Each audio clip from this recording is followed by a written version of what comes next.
జనాభా సంక్షోభాన్ని ఎదుర్కొంటున్న చైనా జననాల రేటును పెంచేందుకు తీవ్ర అవస్థలు పడుతోంది.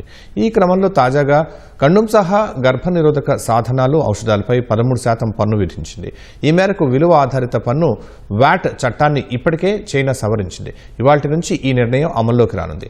డ్రాగన్ కొన్ని దశాబ్దాల పాటు కుటుంబ నియంత్రణను కఠినంగా అమలు చేసింది. దీంతో ఈ ఉత్పత్తులపై 1993 నుంచి పన్ను మినహాయింపు కొనసాగింది. ఫలితంగా వృద్ధ జనాభా పెరగడం, ఆర్థిక వ్యవస్థ మందగమనంలో కొనసాగడం వల్ల ఆయా ఉత్పత్తులపై తిరిగి పన్ను విధిస్తూ నిర్ణయం తీసుకుంది.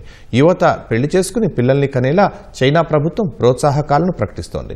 పిల్లల పెంపకానికి భారీ ఖర్చవుతున్న నేపథ్యంలో చైనాలో దంపతులు పిల్లల్ని కనేందుకు వెనుకాడుతున్నారు. యువతలో ఈ వైఖరిని తగ్గించేందుకు ఆ దేశ ప్రభుత్వం ఇప్పటికే అనేక ప్రోత్సాహకాలను ప్రకటించింది. అయితే చైనా సిడిసి ప్రకారం గత 20 ఏళ్లతో పోలిస్తే ఇటీవల స్థానికంగా ఎయిడ్స్ కేసుల సంఖ్య పెరిగింది. ఇలాంటి తరుణంలో కండోంల ధరలు పెంచడం ప్రతికూల ఫలితాలకు దారితీసే ప్రమాదం ఉందని పలువురు ఆందోళన వ్యక్తం చేశారు.